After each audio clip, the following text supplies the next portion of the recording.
So what comes next for the Chiefs is very exciting, and we're going to talk about that.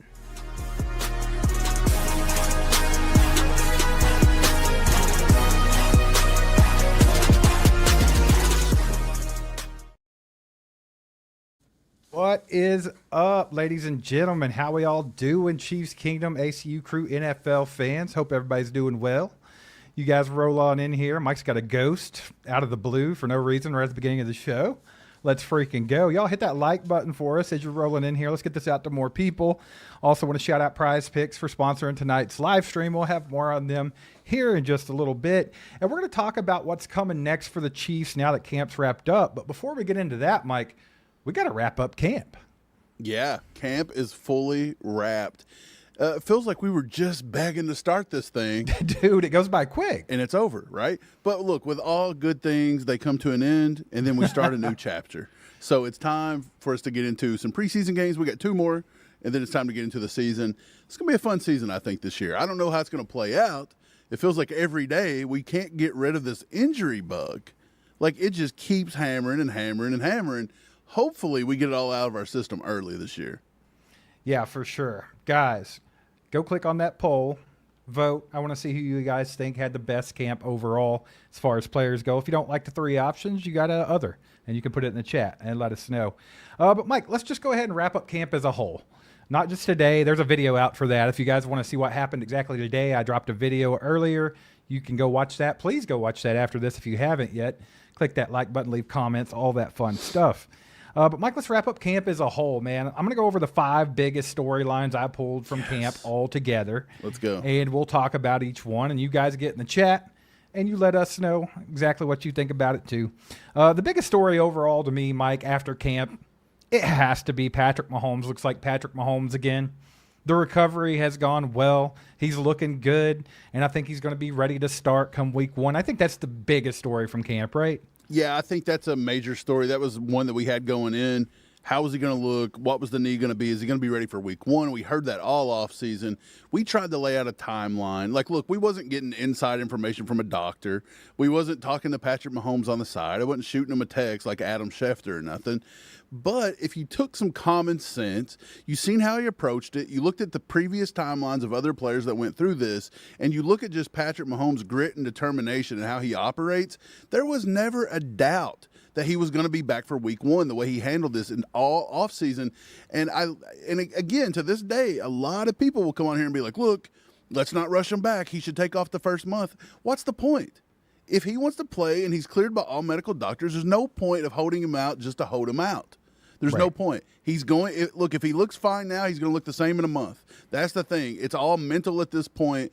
His operation, everything is healed, and as long as he keeps it fine, he's going to be good. Now, look, freak accidents happen, and you can't blame that on when he comes back, right? If the doctors clear him, he's cleared.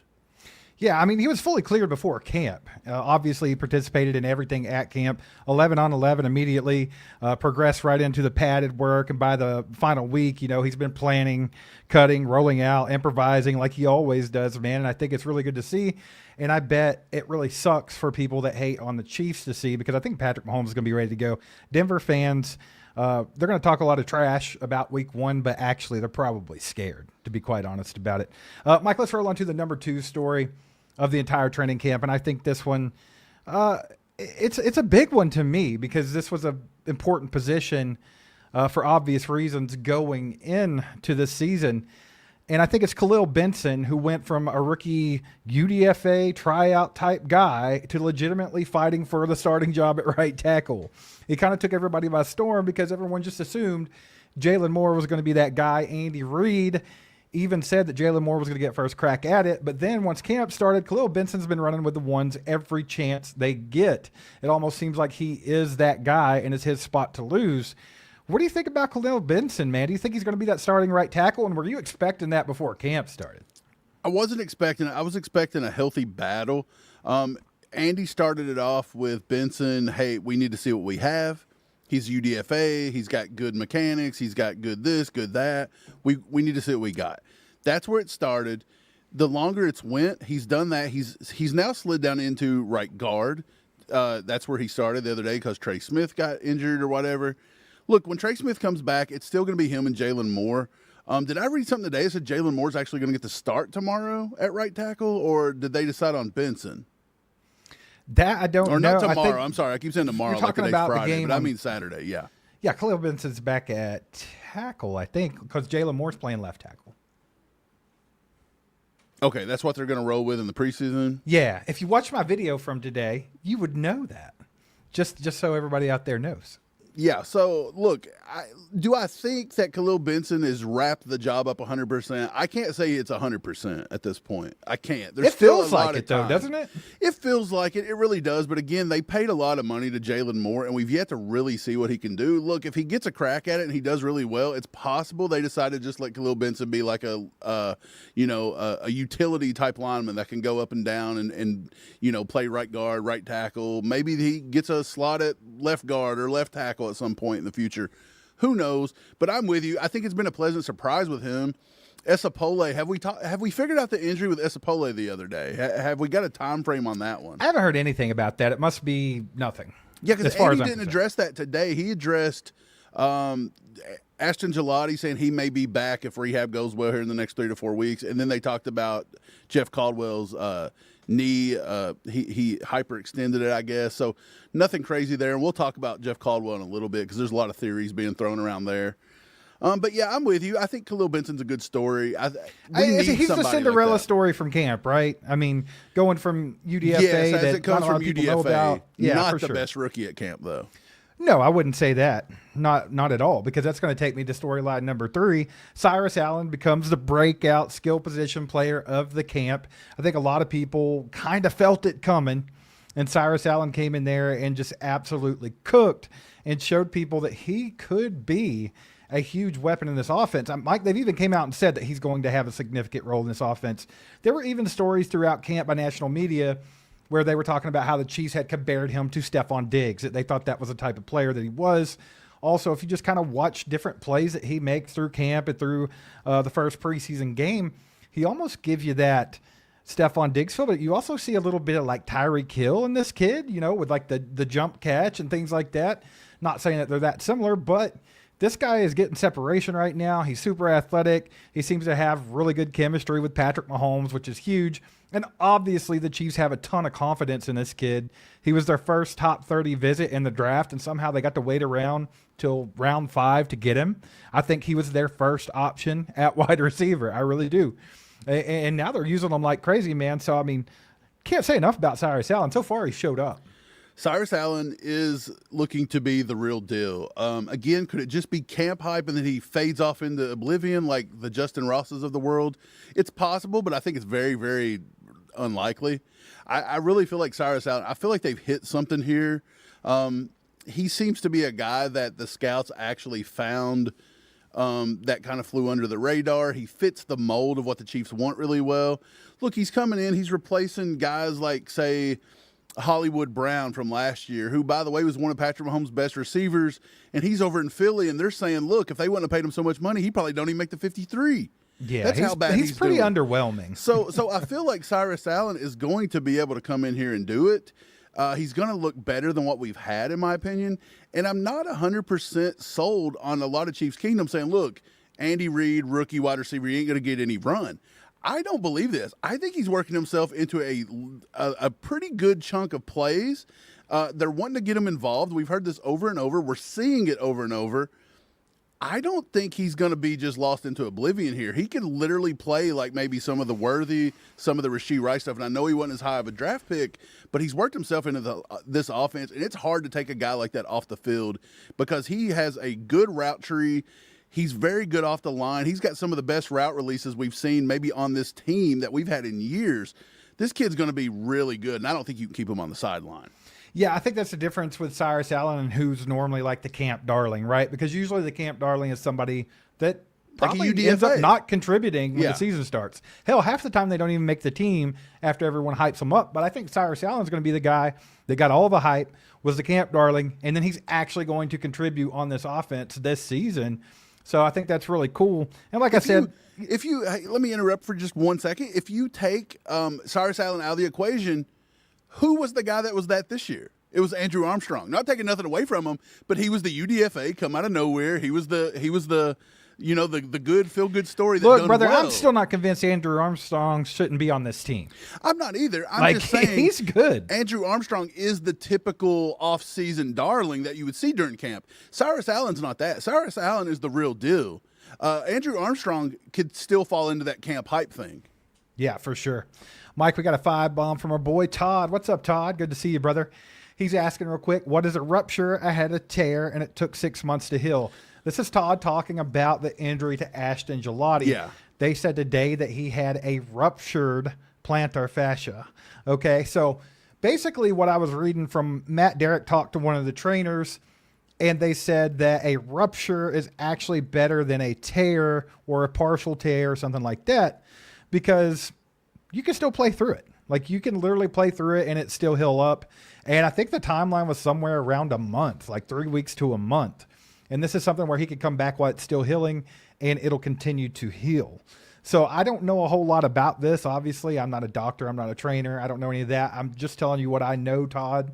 But yeah, apparently that's a more ideal situation than it just being a tear. Yeah, from what I'm reading, I just Googled it because I really wanted to know. I'm right there with you, Todd. I was kind of curious about this. It says a plantar fascia rupture is not the difference of a full tear. That's called plantar fasciitis. And it says these are usually treated non-surgically with a boot, a mobilization phase, so he just will not walk or put nothing on this for a while. Then it says a progressive return to run, cut progression. And it says 3 months is the low end for a lineman who needs to plant, cut, or generate power off of this if it's a complete tear. And it says that in comparison, the Seahawks tight end Greg Olsen ruptured his plantar fascia, and he was projected by NFL Network to potentially sideline him for up to 8 weeks back in the day. And it said that was a little bit different severity, and his position was a little bit different than what Gelati's case is. So, yeah, maybe 3 weeks, but I mean, he was this close to being 3+ months. So do you think the Chiefs are done at the defensive end? Like, because we just signed Ogba, and it's like, you might need somebody else. Yeah, I don't know. Hopefully it's nothing that sidelines them too long. I was really hoping that Ashton Gelati could get back in this season and keep progressing because I think he was really hungry after last season. I thought he did okay, progressed well throughout his rookie season, but he said he didn't do enough. He didn't feel like he did as good as he could have done, and he was ready to go for this season. So it just sucks that injuries have kind of been plaguing him throughout camp, but I mean, that's kind of been the name of the game so far. Shout out Janae with the jewels. Appreciate you. As much shit as you talk, though, you're going to have to give us a lot more than 2 joules to get back in the good graces of ACU. But no, just kidding. I appreciate you. We got a 5 from Flapjack. Says I ate wings and my booty burning, but this O-line ain't holding up all season. First of all, how hot were these damn wings, Flapjack? Second of all, Mike, this is actually kind of scary. When you see how bad the depth is on the offensive line and the injury bug kind of running rampant right now, it's kind of scary, to be quite honest about it. We know for a fact that the Chiefs' death knell has always been a mangled offensive line because we never have enough depth. Yeah. Patrick Mahomes is coming off of a major injury. He doesn't need to be running too much. He doesn't need to be trying to improvise too much. He needs to be protected 110%. We also have to have an offensive line for this running game with Kenneth Walker. If we're going to take some heat off of Patrick Mahomes, these guys are going to have to block. So, yeah, man, this whole storyline with the offensive line has been kind of coming together here lately. It's a little worrisome, in my opinion. Look, I think the Chiefs – look, I think this team is going to be better than last year's team, obviously. We've addressed a lot of problems, but there are still a lot of problems here. Number one was offensive line depth. We've got lucky on Khalil Benson to this point. They didn't expect Khalil Benson to come in and be this good. So imagine if he hasn't come in and showed what he's been able to show. They've not been able to get C.J. Hansen, Hunter Norzad, Cali Endo's still back there. Dude, it is pretty, thin. Esapole getting injured, depending on what that is. And you got to think about Esapole as well. He did look good, but he's only played left tackle in his entire career. He doesn't really have tons and tons of experience in the NFL. So you're very, very thin there. Then look at the defensive line. It's pretty thin, too. Peter Woods has been playing through an injury. What if they overplay him and get him injured for a little bit? Now you've got Ashton Gelati, who's never come back. You just had to go sign Emmanuel Ogba, who feels like he's 55 years old. We're getting into trouble. This isn't even counting the linebacker room. We had to go back to Cam Jones. Right. Like, this team is hanging on by a thin thread right now with this injury bug. They've got to get healthy there over the next 3 months because I firmly believe they're better than last year. But if these injuries keep biting, chomp, chomp, chomp, it's going to chomp us right back down to a 500 season really quick unless you have some heroics by Patrick Mahomes. Yeah, well, I think that's worst case scenario, and also I'd rather it be 3 weeks and not 3 months. There is 25 days left until the season actually kicks off, so hopefully some of this stuff, it's nothing major. Maybe everybody can get back and be healthy for the season. So, but who's to say, for example, if Gelati comes back in 3 weeks, he's already been recovering from a different injury. Then he gets this one. Who's to say he comes back completely healthy and this isn't a nagging thing all season? Who's to say? It absolutely could be. Nobody can say right, that. and But who's to I mean, say you that can say this Felix- about any team, any year in football. Well, possibly, but a lot of teams have a lot more depth, and they're That's what I'm prepared saying. for it. I mean, no, I totally agree with that. I think the Chiefs' depth is lacking pretty hard, but in it is three what it core is. positions that we just talked about: offensive line, defensive line, linebacker. Those are the big ones. Yeah, Flapjack with a 2 says, I'm going to need Steve to wear the Mahomes wig. If you send me one, man, I'll wear it. Just you can go to the description, and there's a P.O. box. Just ship that bad boy out. I'll wear it for you. I figured I'd go without a hat today since you all have a sick obsession with bald people, so I figured maybe it'd work with me too. Get I your don't know. bald on. Hey, I'm not going bald. I got too much hair to just shave it off and start over. I've been shaving it for a while now. Everybody acts like this is something No, new. Steve just but- wears a hat all the time, but yeah, he's always got a bald head. Yeah. All right, man. Let's move on to number 4. And this one is, I think, the major one. And this was the biggest offseason story, period, for the Chiefs, was they had to have a run game. Like they were too one-dimensional for the last 2 years. It's killing them offensively. So I think number 4, it's the entire offense is starting to look more physical. And with Kenneth Walker in here, this could change the entire equation of how this offense has been running for the last couple of years. Now, I've said a million times, Mike, it's not going to change too much. Andy Reid is not going to change his offense too much, but he will tweak it. And I think that's exactly what's going to happen. You got Eric Bieniemy back. They're working on that run game. Obviously, they pulled in Kenneth Walker III, the Super Bowl MVP. They got DeMarco Murray in here as running back coach. I think there is an emphasis on the run game, but I don't see them changing the way that plays are called. I still think that this offense is going to run through Patrick Mahomes. It's going to be pass to open the run. I just think this run game is going to be a lot more efficient. But they have looked a lot more physical at camp, and I wonder if this attributes to much of the injury bug that you see going on. Yeah, I guess so. I will say this. We talked about a little bit of deficiencies in the offensive line, defensive line, linebacker depth. I think Brett Veach had 2 other positions he had to work on a lot. One of them was the secondary, and I'll include safety with the corners all together. And the other was the running back room. We needed to do something there. I guess you can go ahead and throw in wide receiver as well. I mean, we were just kind of thin after last year, especially with them letting everybody go in the offseason. They've done a pretty good job. I think the running back room is where we've hit the most. I think signing Kenneth Walker, then going and getting DeMercado, having Emmett Johnson fall right into your lap was just like a huge steal right there where we took him. Yeah, we brother. were talking about taking Emmett Johnson, maybe not at pick 40. That was a little expensive, but maybe in round 3 we were talking about maybe taking Emmett Johnson if he's there. They get him all the way in, round 5? Insanity. Crazy. Insanity. And then you've got Brashard Smith, who's now in his sophomore season. He's looking a little bit better. He's actually number 2 on the depth chart. Now, I do think that probably fell to Emmett Johnson this week a little bit. But I do think that Brett Veach done a really good job. So for all the deficiencies that we do still have, I think with the corner room, well, corner and safety, we'll just call it DB altogether. Again, I think Xavier Wampa is kind of making him look a little better than he has there too, because that could have been a disaster too, I guess. But I do think the running back room's been the best, biggest. It's the biggest turnaround improvement from last year by far. And By is it far. only because of Emmett Johnson though? Like if it's, let's say we couldn't No. draft Emmett Johnson. If you had no one behind Kenneth Walker, that's still the biggest turnaround Well, I'm from just last saying, year. is Kenneth Walker, DeMercado, and Brashard Smith, if you didn't have Emmett Johnson right now, would you have been like, okay, Brett Veach totally fixed that room? Or did the hitting of Emmett Johnson actually just put it over the top? I think that puts the cherry on top, but I absolutely think it's going to be completely different even without it. It was improved. I'm with Yeah. you. It was improved. It's great now. Yeah, 100%. Shout out to our boy Ron in the house. What's up, Ron? Appreciate the jewels, brother. Yeah, man, let's move on to number 5 real quick, and then I want to get to the chat. You guys can start putting some questions in. Anything you guys want to talk about from camp or anything going forward. Real quick, guys, do us a favor. Hit the like button if you haven't just yet. That would help us get out to more people, and we would appreciate it. Mike, number 5. And you kind of touched on this a little bit because you said something about the secondary, but I think that number 5 is Noah Williams' emergence as potentially outright number 1 cornerback on this team, even with Mansour Delane healthy and back in pads.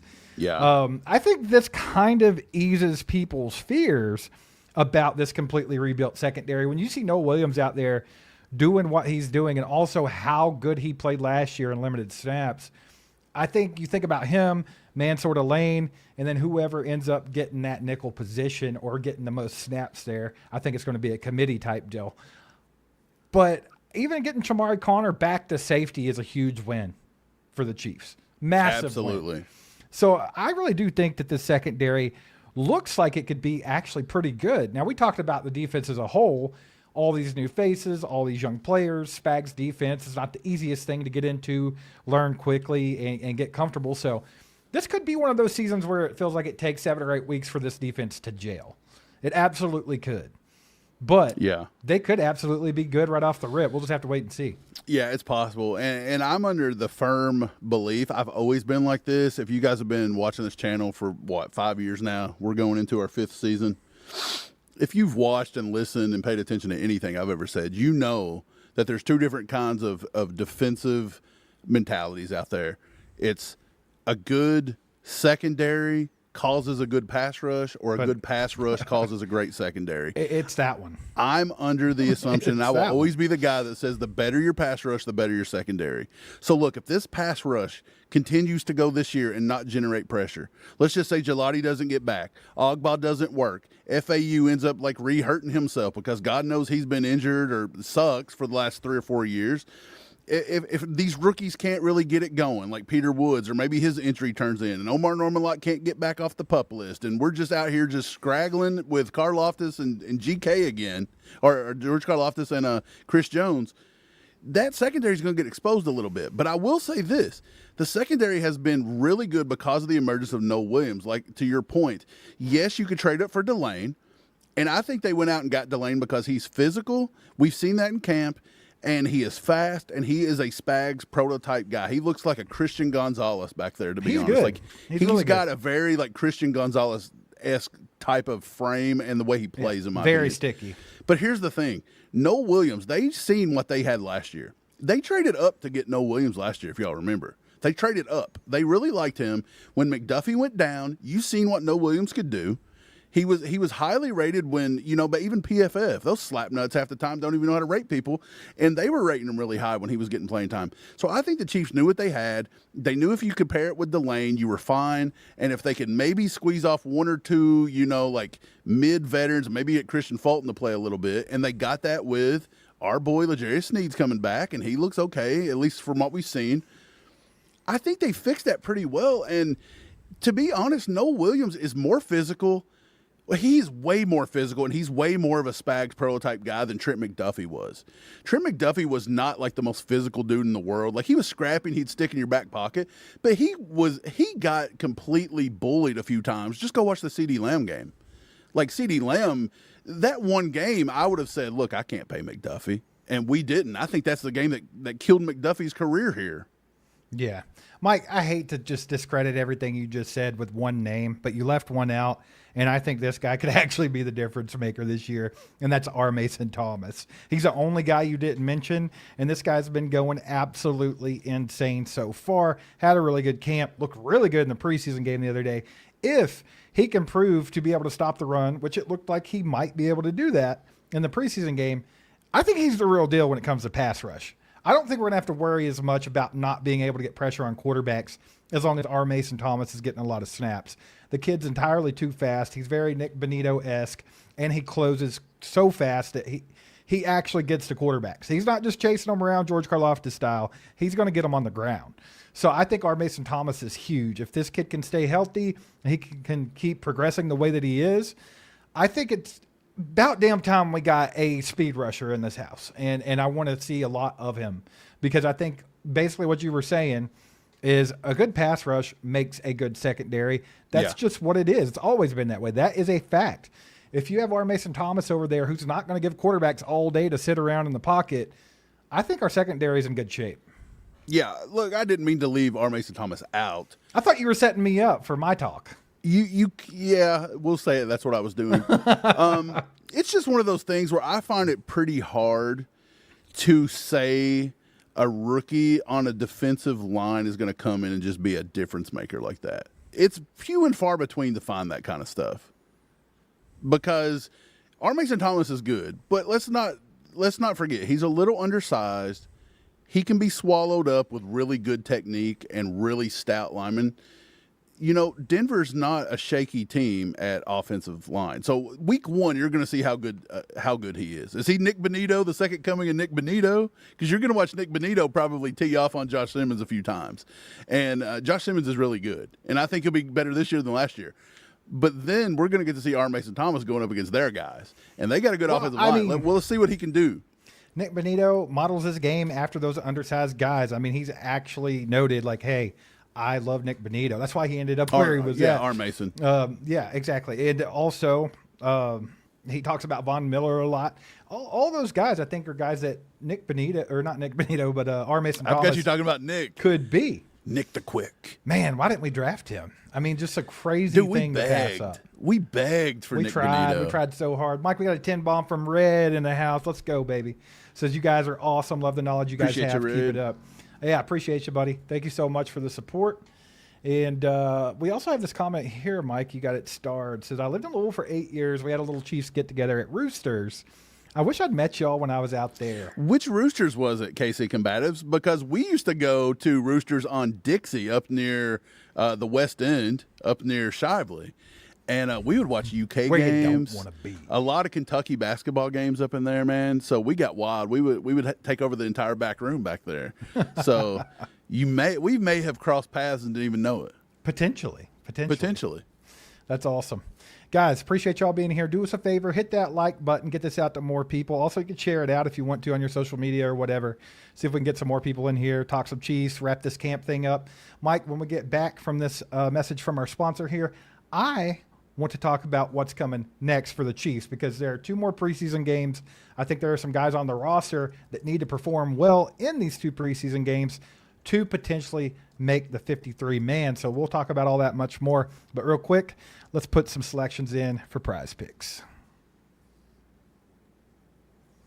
There's nothing here.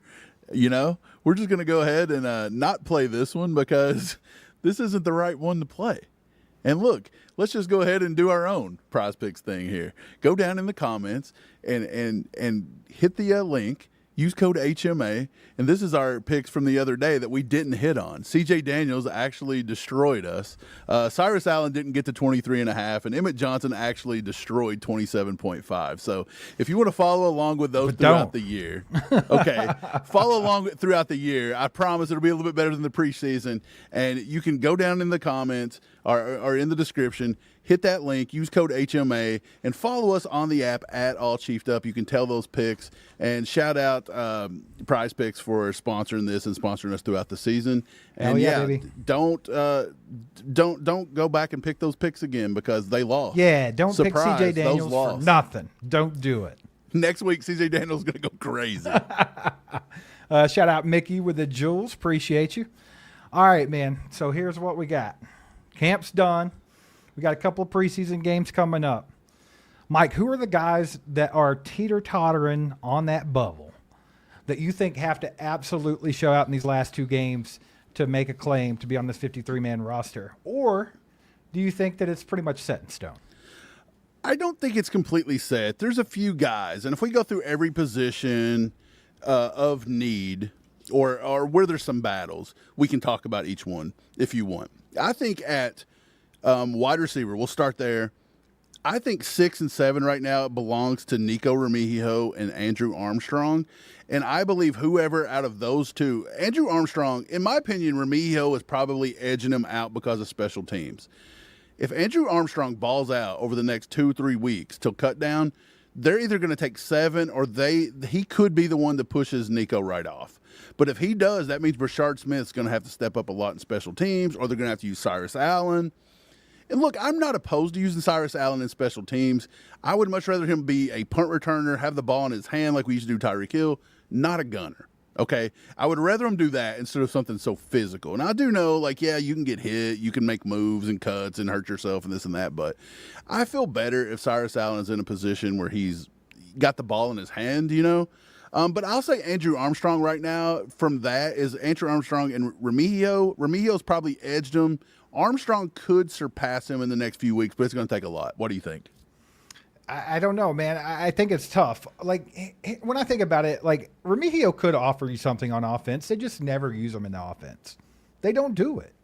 Like, we've seen it for the last 2 years. Like, he's a return guy. He's a specialist. And That's he usually does pretty well. Like, even in the preseason, he does bad. decently well.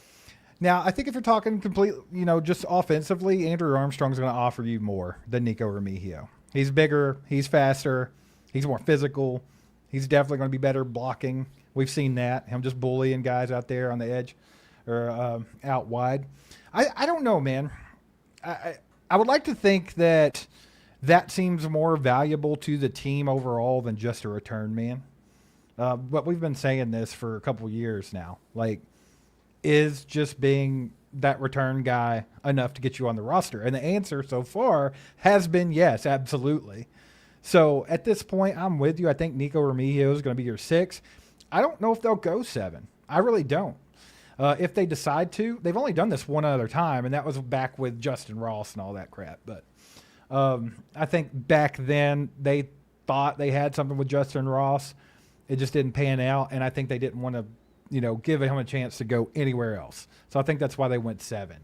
I don't think they do that again.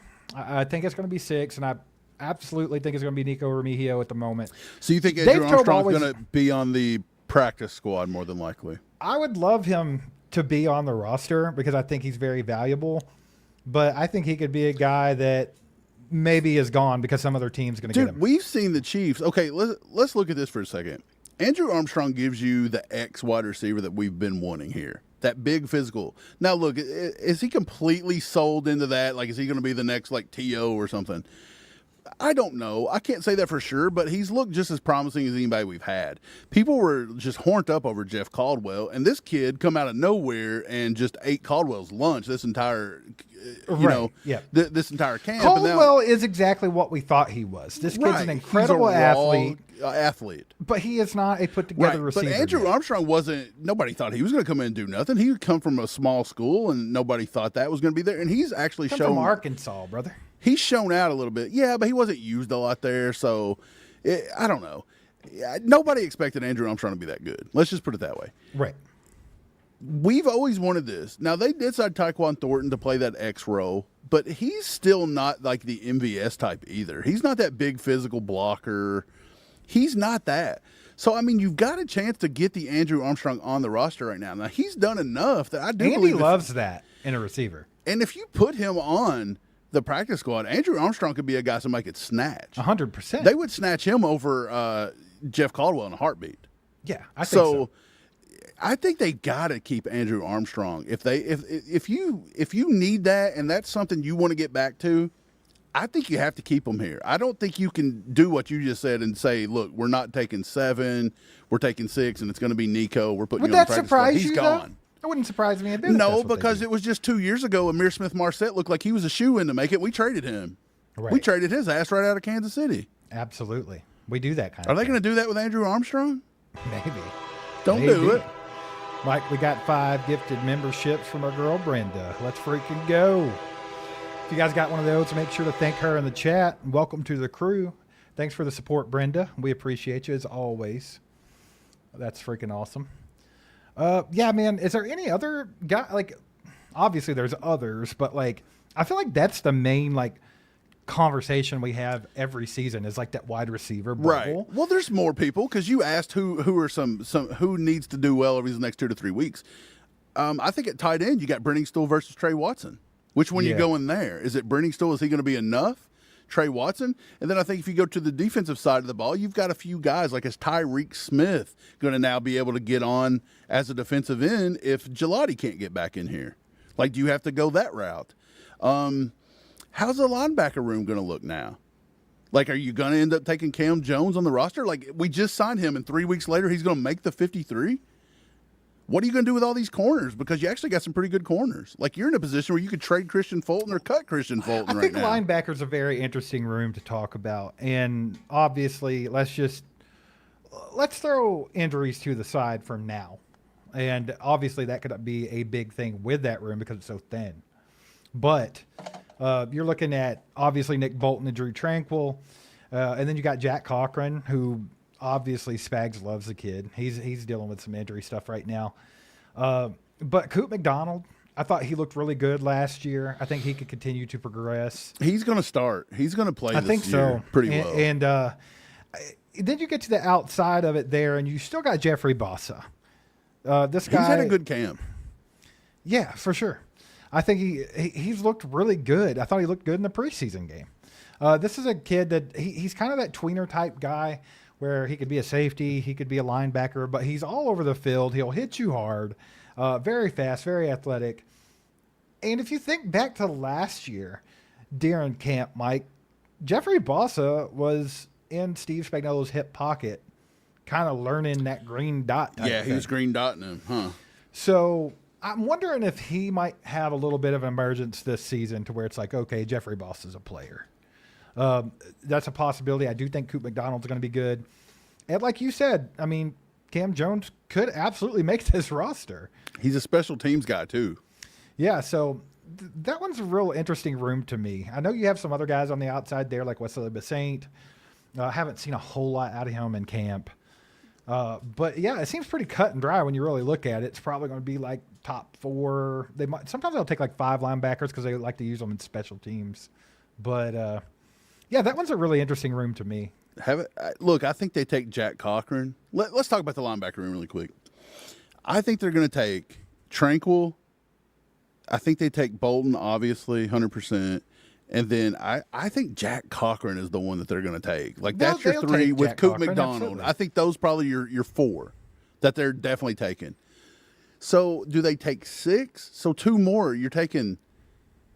Did I say Boss already? I don't know. I wasn't keeping count. What are you good for right now? Okay, here we go. One more time. Nick Bolton, Bossa, Coop McDonald, Drew Tranquil. Drew Tranquil, Jack Cochran. Okay, so 5. I hadn't said Bossa yet. So that's 5. I think they take 6. They take 6 usually. I think I said 5, but they normally take 6. Yeah, I think they take 6. So is Yeah. that going to be Cam Jones? Maybe Wesley Basaint? I don't know. I don't know Cam either. Arnold does not look too bad. Too much Cam going on. Yeah, we got a lot of Cams. But, yeah, I don't know. They're going to take 6. They always do. I guess they could take Cole Christensen, too. I mean, you've still got him out there as well. And they usually put him on the practice squad every single year. This dude lives off the practice squad. I don't know what they're going to do there. I really thought Wesley Basaint was you going have to come in and be you have to think, people like- decent. It really depends on how important special teams is. Because if you start thinking about special teams players, Jack Cochran, Cam Jones, even you just mentioned them, Cole Christensen, they're all great special teamers. Every one of them. Well, So- you lost a good one in Leo. right. So you have to essentially have good linebacker special teams players. Like, you have to have it. So, Yeah. man, I don't know what they're going to do there. It's not a strong room when you think about it. But I do No, think it's not by any means. I think it's one of the weaker rooms. I do think Bossa, though, like you said, it would be nice to see him come in and play like a Willie Gay style role, but be better than Willie Gay was. Because Willie Gay was beloved by Chiefs Kingdom, but I mean, honestly, he never really lived up to as good as Willie Gay should have been. Yeah. Mike, I saw this in the chat, and I just want to touch on it for a brief second. And I lost it now. Here we go. Missouri Sports Scout says we're just waiting on the announcement that we've re-signed Juju. Also saw someone else in the chat say, I don't want to see us lose Armstrong and end up with Juju again. Mike, this has been something that has been pushed from Cole from How About Those Chiefs. I've seen it on like 2 separate things where he's talking about this. And it's funny how everything lines up. Like the Chiefs could potentially use a veteran receiver. Also, the Giants are probably going to cut him and he could come right back. And it seems like it's an easy thing to talk about. But I have the opinion of this. Could it happen? Could it happen? Absolutely. But I think they're done with Juju at this point. We're over here talking about, could we squeeze Andrew Armstrong on this team? You know what I'm saying? Like, where does Juju fit into this equation? Because if you start looking at our wide receivers, you got Rashee Rice and Xavier Worthy, the 1-2. You got Tyquan Thornton as the 3. Cyrus Allen's 4. Jalen Royals is in there at 5. These are all guys that could potentially have big seasons. And then you're going to have Nico because Dave Tobe's obsessed with Nico. But then you're talking about, hey, I want to get Andrew Armstrong in here too. He's big. He's physical. He could do the MVS role if nothing else. Where the hell does Juju fit in this equation? I don't think he does. I don't think this is a thing. I don't think he'll be back. Yeah, look, the whole Juju thing is kind of strange. I think it's speculation. I think it's a story in a dead part of the season to talk about. It is what I think it is. It is, but here I'll say this. I did a video back on June the 2nd. Okay, Myles Garrett and A.J. Brown's got traded. Is Juju gone forever? I talked in that video that, hey, look, he was trying out with the Giants. The Giants are going to take him. And is he out of Kansas City forever? And I said, probably not. He probably gets cut, and he might end up back in KC if we need him. I was talking about that on June 2nd. I wasn't talking about it this week. Right. So we've always known how this stuff happens in Kansas City. You can never say goodbye to players like Juju. No, because Kansas City has an obsession with re-signing guys. They really do. So on June 2nd, I felt like, hey, look, we needed some depth. It's possible. June 2nd was before you've seen Cyrus Allen come out and ball out. June 2nd was before you've seen what you've got with Andrew Armstrong. June 2nd was before we've seen, some decent days being put together by Jalen Royals. Now, I'm not going to go out and say Jalen Royals is great. He's not put together that good of days, but he doesn't look horrible either. Jalen Royals, he looks like a wide receiver 4 He's catching a lot right of now. hate from Chiefs Kingdom. And Well, I think, because he's not set the world on fire like Cyrus Allen has. well, that's fine. But I do think that he's eventually going to Jalen Royals is one of those guys, like if he gets in there and he gets plenty of opportunities this year, I promise you there are going to be some big Jalen Royals plays. Yeah, exactly. But June 2nd also was before we seen Tyquan Thornton come out, and he's looked a lot different this year. He looks more comfortable. He looks like him and Mahomes is just on another level, and they didn't look bad last year. So, look, it was fine to talk about that on June 2nd. Talking about Juju right now is dumb. I don't want to talk about it because, now, look, could they bring him back? Absolutely.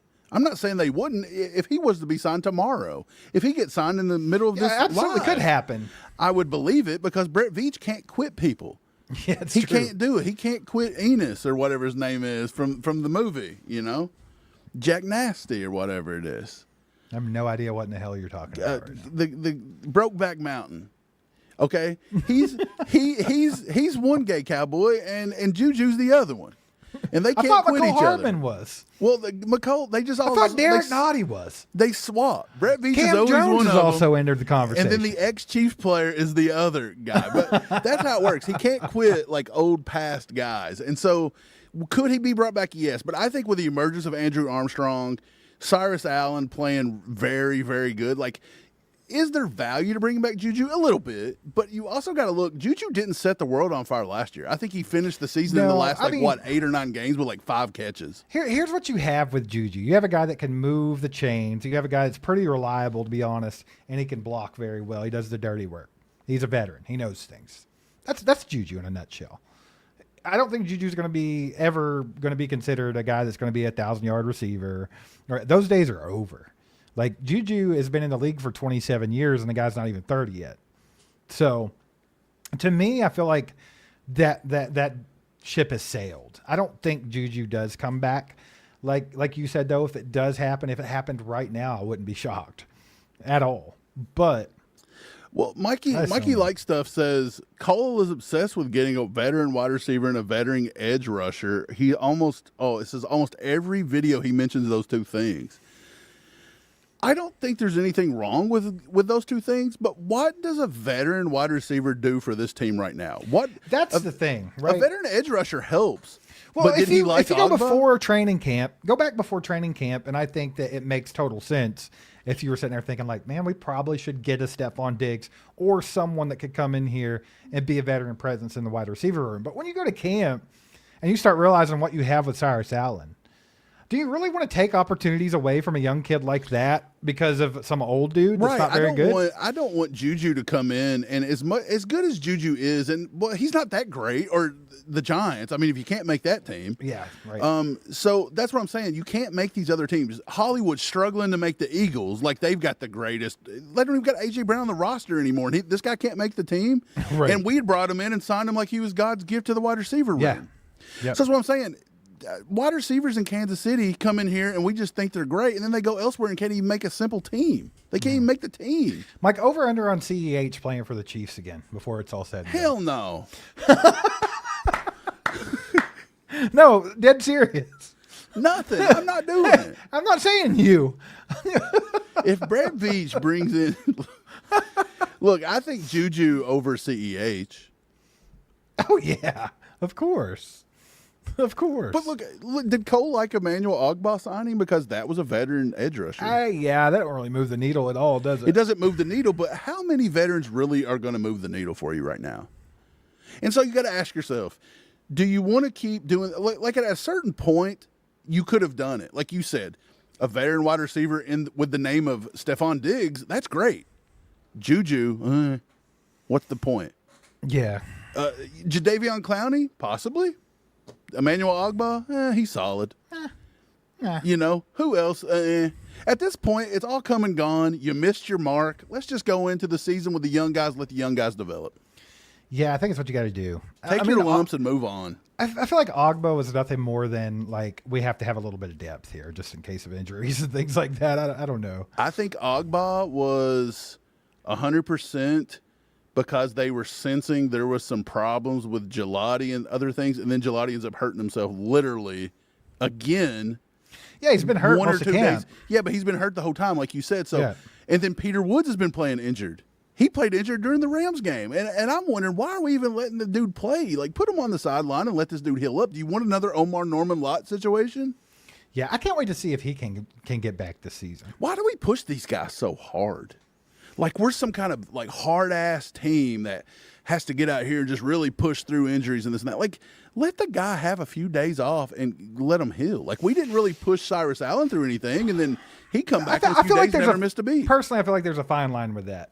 Like, I want these guys to play through some pain. I want them to play through some injuries if it's not serious. A little bit. Absolutely. I don't want a soft ass team. I don't want a team full of Christian Fultons or Kadarius Tonys or whoever. Absolutely. I get that. You know, I got to hang now. I'm going to need a few days off but because Peter I don't Woods want is to a play. first round pick. Yeah. Okay, and then Cyrus Allen, yes, he's a 5th round pick, but Cyrus Allen was the only I mean, you have to guy exercise some restraint. we You have to be a brought bit in. cautious, Right. but I don't think you have to overdo it. I want to get to this one real quick. Mickey asked if you think Kyrie Irving's getting cut. And I can't see a way to keep him. I don't either. It's so weird because that kid had a lot of talent and it's just not translating to the NFL. It just isn't. I don't think there's a way. I mean, how many DBs do they normally keep? They'll usually Like keep 10? 10. That's what I'm thinking too. You're normally looking at like 6 cornerbacks and 4 Look, you're going to keep safeties. You're keeping 4 safeties this year, 100%. You're going to keep Chamari Connor. You're keeping Jaden Hicks. Aloy Gilman. You're keeping Aloy Gilman, and I think Xavier Wampa's it. I think he should be 100%. And also, and that's not taking anything away from Christian Roland Wallace because I could see that kid making the 6 cornerbacks. No, and being he's going to make slot. the 6 corner room. And so that leaves you now, you've got 5. Mm-hmm. And then your other 5 has got to be Noah Williams. It's got to be Mansour Delane. If you don't cut him, it's probably going to be Christian Fulton. L'Jarius Sneed. L'Jarius Sneed's probably getting it. You got one more. Is it going to be Melvin Smith? Is it going to be Kevin Jaden Knoll? Kennedy. It's got to be Jaden Kennedy. So, yeah, look at all those guys you just cut. Right. Like, Cater not Co. too That's bad. Cater Cohu gone. Yeah, Cater Cohu's gone. Yeah, so I don't So know. are you keeping Cater Cohu over Xavier Wampa? or Xavier Wampa over Kohu? I think Cater Kohu kind of has underperformed throughout camp and even in. I said that about, what was it, a week ago? I said Cater Kohu's about to get himself Cater Kahut is what he's about to get. Potentially. Yeah, I don't know, man. It's going to be crazy. I think 53-man roster predictions this year. We should need be to do our interesting. first 53-man roster prediction sometime. Well, they do all cuts at once, so you know what? Let's just do one this year. Let's just do one. They're going to do one. Let's see how close. Everybody else is doing one weekly, and then they're going to get it and be like, "I nailed it." Nailed it. Told you. Yeah. Through no. 5 of them, I nailed it. Well, here's the thing. Wasn't it last year that like I was the only person out of everybody? I'm talking KC sports writers. I'm talking all these dudes that went to school for this. You were the only one. I was the only one that hit. Who was it? Was Coop it McDonald. the safety, right? No, it was Coop McDonald. Yeah, but it was somebody else. It was a safety that You I said that they were would going to cut Mike Edwards. and they did, and nobody Yeah. else said cut Edwards. Yeah, so I so- hit him and Coop in the same year. Yeah. Just kicking ass out there, Michael. Just out here, just Hey, kicking toot, ass, toot. taking names. toot toot, brother. I don't want to toot it, but let me tell you something. You I'll are, toot it. though. Rooted toot. I don't know much though. You know. Yeah, don't know much. Guys, appreciate y'all being here. Hit that like button. Subscribe to the channel if you haven't done that yet. That would be freaking awesome. Every video, it doesn't matter if we have 30,000 plays on it or 8,000 plays on it. It always says that 90% of the people that watch are not subscribed to the channel. It does. What is happening? So, like, what the hell are y'all doing? If you watch us all the time and everything, just hit that sub button. it's Help us because out. it's because they figured out YouTube's figured out that they call subscribers a vanity metric. You don't need it anymore because now you don't even have to subscribe to a channel. They'll just keep throwing them in your feed. No, this is YouTube's way of trying to force feed you the same crap over and over again, is what it is. It's getting bad. Don't let them do it to you. Mike, we got Todd with that 5 bomb. Says, is there any O-line free agents out there good enough to bring in? Seems like we only have 6 if healthy. Todd, I'm glad you brought this up. Yeah, I'm going to look through them Because for you. I was literally about to bring up the offensive line because I think that the depth of the offensive line is my main concern right now. 100%. Like, you look at the start, like, PFF put out a top 10 offensive lines going into 2026 the other day. They had the Chiefs as the number 8 in the league. And like I said in the video, if you're thinking about the starting 5 and we're all healthy, then fine. That sounds great. You know, Josh Simmons, Kingsley Suamataia, Creed Humphrey, Trey Smith, and Khalil Benton / Jalen Moore, whoever wins that job. Cool. Sounds great. But, dude, our depth sucks. And we saw that the other day against the Rams in the first preseason game. I didn't see anything I liked from Mike Caliendo Steele. I didn't see anything I liked from Pete Niagara. I didn't see anything I liked Hey, from let's not talk about Hunter Pete Niagara like Norzad. that. There were so many guys that I didn't see anything good from. Even go deeper into the roster, like Ethan Driscoll was just abysmal the other day. And it's just like, there is no depth here. Like, let's say Khalil Benson wins the starting job at right tackle. At least we have a starting 5 and we have a swing tackle in Jalen Moore. And a lot of people are like, oh, we got to trade Jalen Moore, paying him too much. We need to trade him. That would be a That's disaster not right happening. now. I said a long time ago when everybody started that shit, like, you can't do that. He's our swing tackle. Like, what are you doing? We get one injury and we're screwed. Like, I don't know why people go on these crazy tangents without thinking about it. What? What? I don't get it. Why are you laughing at me? Can't, dude. I'm cracking up. Hey, don't forget we signed Kellen Deesh today. Yeah, Daesh. I think his name's Daesh. Is it not? Is it Deesh? I think it's pronounced Deesh if I'm not mistaken. But look, Well, he better not be a Deesh bag yeah, because this is RAS. I mean, like, I'm not saying he's great or anything, but he's 6'7". He was in the 94th percentile in a 10-yard split, a 97th percentile in the 40-yard dash, a 90th percentile in vertical jump, and 95th percentile in the 20-yard shuttle. So he's very athletic. And if I'm not mistaken, didn't Pops really like him coming out of Yeah. Arizona State? I'm pretty sure Pops loved him. he did. I mean, he's super athletic. He's a monster. But I mean, again, it's a fun prospect. You can't expect to go out and just pull these guys out of out of McDonald's drive-through and hit every time. Right. Exactly. I mean, and the only other one that I haven't mentioned yet is Esapole. Esapole, I think, is solid. I think we saw that last season. I think he could kind of be a swing tackle if needed. But Can he you does believe- he does better on that left side. So Can you believe they waived Matt Willetsko instead of Ethan Driscoll after that abysmal performance the other day?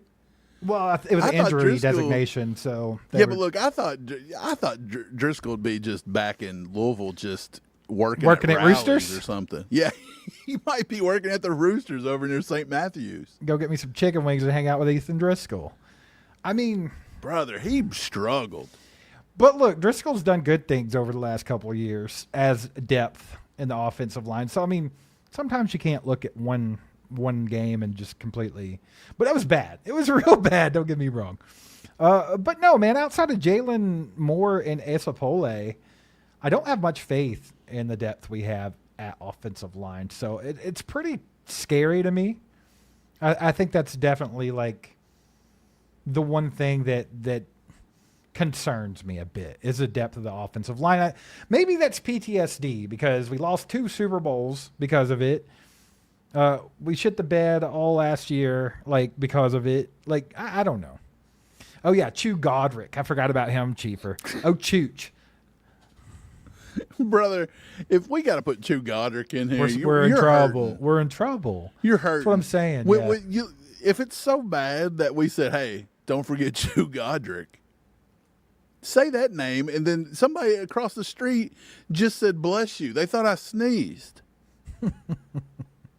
Look, we don't need sneeze out here. We need an actual tackle. What are you even talking about right now? Chew.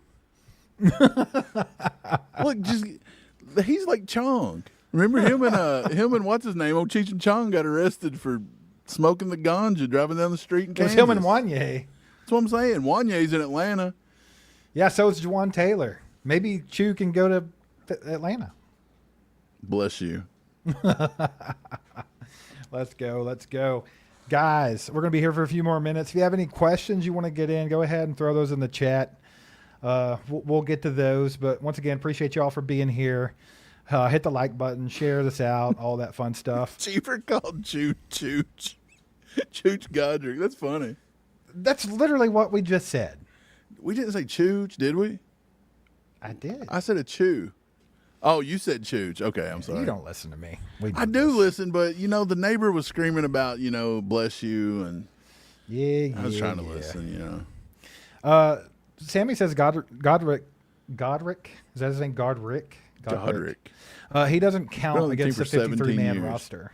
Yeah, the whole IPP thing, that ICP, the band. Remember them? They used to paint their faces. Used to. They still do. They wake up that way. I think I follow them both on Instagram, and they're both hilarious. God.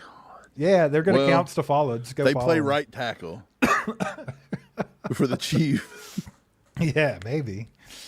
Kingdom says, who is the most likely cut candidate that would piss off the fan base if they do get cut? Also, Kingdom earlier said they've been waiting on us to put out a roster prediction, so that's coming soon.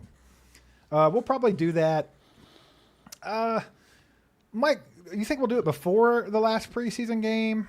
Or do you think we'll just wait till the preseason game and try to get it in before everybody else? I'm going to do it the day after cut day, so I get all of them right. It'll probably be a couple days before cut day. When is cut day? Like, what is the I don't know. It's actual cut day? just one now. It's wild. Yeah, final 53 cut day. Let's see if I can find this for the NFL. Let's get it right or pay the price here. It's Sunday, August the 30th at 6 p.m. Eastern.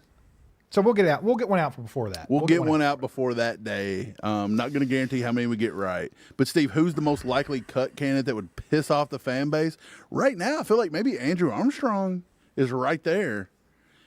If you want to take somebody bigger than Armstrong, as in they just cut him and don't re-sign him to the practice squad, I think Brenningstool would piss off a lot of people. Like, if you just didn't put him on, I don't see them not putting him on the practice squad, obviously.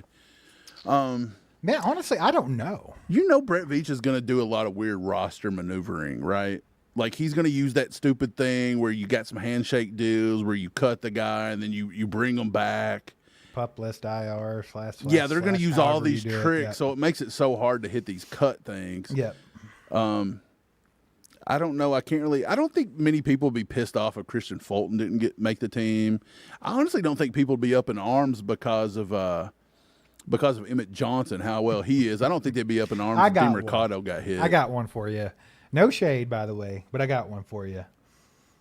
Because of what I've seen happen in the past, could you imagine? Sneed? Could you imagine if they cut Jaden Kennedy?